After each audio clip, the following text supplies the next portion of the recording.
definitely have a lot to accomplish in a short space of time. A lot of things that I want to do, a lot of vibes that I want to bring, a lot of missions that I want to close out in a short space of time. We've already started laying the groundwork for certain things, but this is, I guess, the next step in the chapter of this journey, right? So there's going to be lots of these like short videos on how we get things done. So this is just like a Trini Zone, you know, welcome back kind of thing. And I'm glad to be going from zero again, like no pressures, no nothing, just me and my visions and my goals and my fun and my time and my wife and my kid and my son and my brothers and the people that love me and the Lord Jesus Christ, my Savior, right? So with just those things, that's all you need in this life. Remember, the rest, the money is cool and all that, but it ain't gonna fill your night, it ain't gonna fill your days, it ain't gonna fill your heart with love. And Jesus Christ and your family, that's the winner right there. But to maintain it, at least the family side of things, you gotta get certain things in order, right? So we work, that's why we work. It's in the Bible, we gotta work, right? So yeah, man, there's just a lot that I'm excited to talk with you guys more about. And you know, I'm gonna have these open discussions about, like, maybe I could call it Trini Zone Discusses.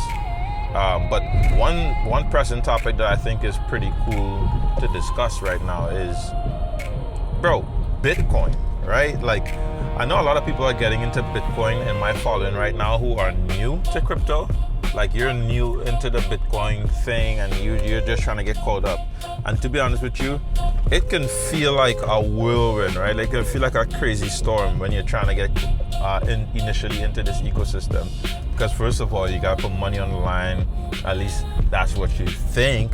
But really and truly, I think that's what my one of my main things about crypto, me and right now, is I tell people I like to focus on education or teaching people more than helping people, you know, other than helping people like make good picks or make some money in crypto, because you can make some money once, but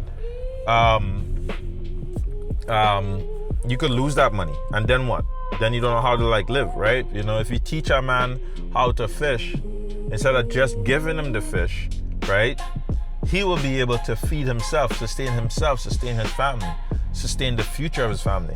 So that's why we want to take the approach of teaching, education, and building our foundation from the ground up, teaching people how to live, right? So a major part of this move in life is just trying to make sure that you're always making a decision that was better than you did before.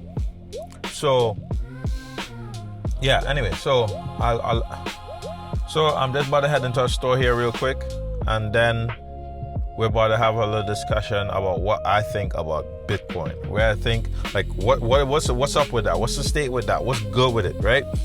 And we're gonna be doing this from my phone for a little bit, but we gonna, you know how we gonna do it. You know how we start off. You guys know how we do things on this channel. You know, we always start small, but then we take off, right? So just give me a second and I'll be right back with you. All right, trip complete. Let's be out of here. So the topic of discussion, my friends, Bitcoin, bitty. So, you know, your boy started biddies back in the day. You know, it was, I don't know, the vibe was different when we started. When we started, now I'm not saying like I'm OG to the point where, you know, like to the point where I'm 2008, you know, but I'm OG comparably now, like, cause I started in 2017. So I got some years under the belt. And I don't know, I think crypto was a different place back then. You gotta understand, I think like people were a lot less caught up in social media. I wouldn't say that, but we were still a bit more human, I would say. Like humanity itself still had a bit more humanness in 2017. I remember what it felt like, you know, still getting out of, getting my first couple jobs from college and doing certain things, living a certain kind of life. I think we were in a different place back then. Oh, this thing is beeping, my bad, my seatbelt. Yeah, so we were in a different place back then. So Bitcoin, you know, it really came up if you're trying to get into Bitcoin right now, like it really came up because the 2008 financial crash, right? That crisis let us know that our economic system needs some help. We need some change. Inflation is a problem. We have so many other things that are problems, and there needs to be a change. We haven't updated the way that payments are done historically for a long time. You know, we're still using this fiat currency, which we know is not the best stable system, but it gets the job done, right? So Bitcoin is really here to really separate us from that.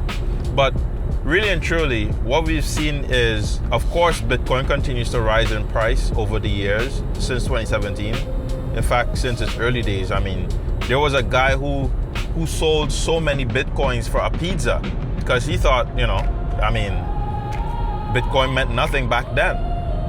So what I'm saying is we've seen Bitcoin continue to rise in value over time, but it may not have risen in the way we thought it would be in terms of resistant to certain government changes, certain economic swings.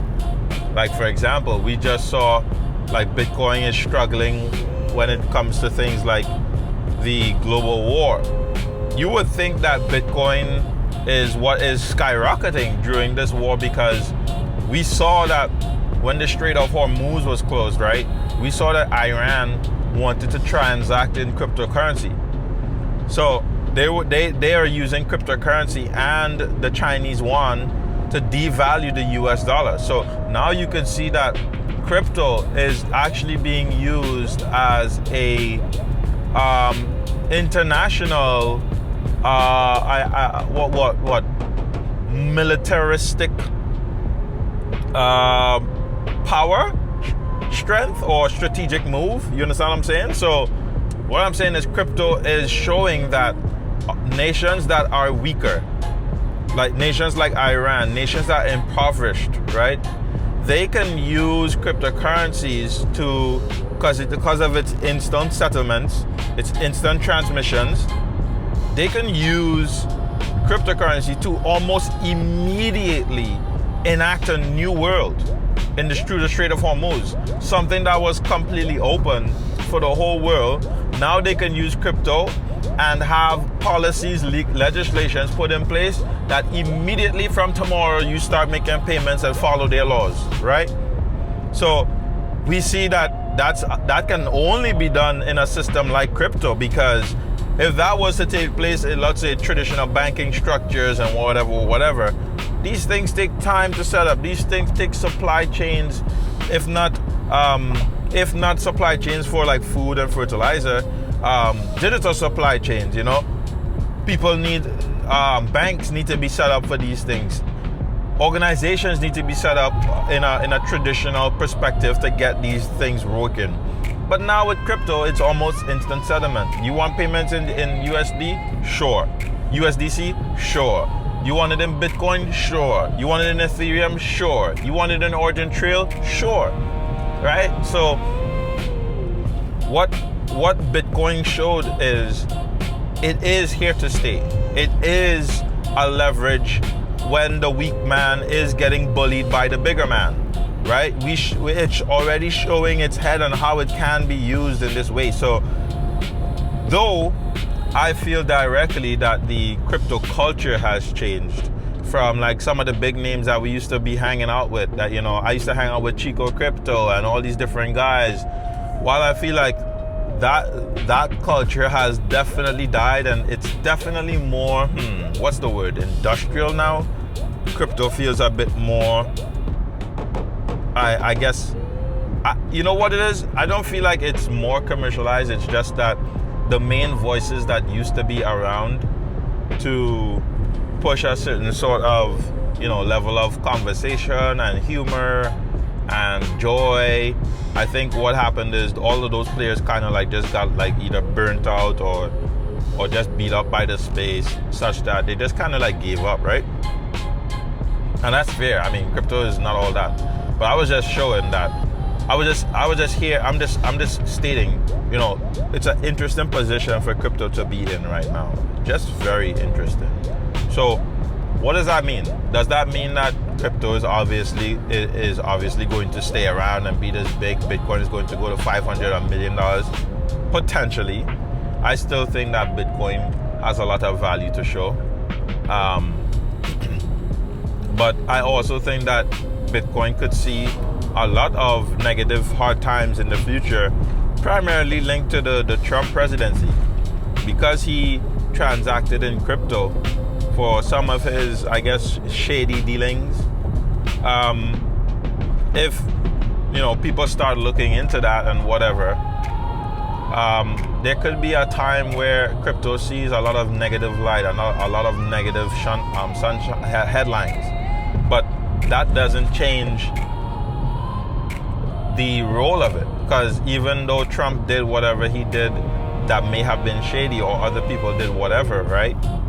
We saw how Iran was willing to use it to help their people. So both sides of the usage of this ecosystem exist. It's just about how do you want to use it. Yes, it may have been created. I think there was some earlier conversations about Bitcoin being created alongside, or something with Epstein having also paying the founder to create Bitcoin or something like that. While I'm not sure on the details of that, I haven't dug too much deeper into it. Maybe we'll do an episode on that at some point. The thing is this.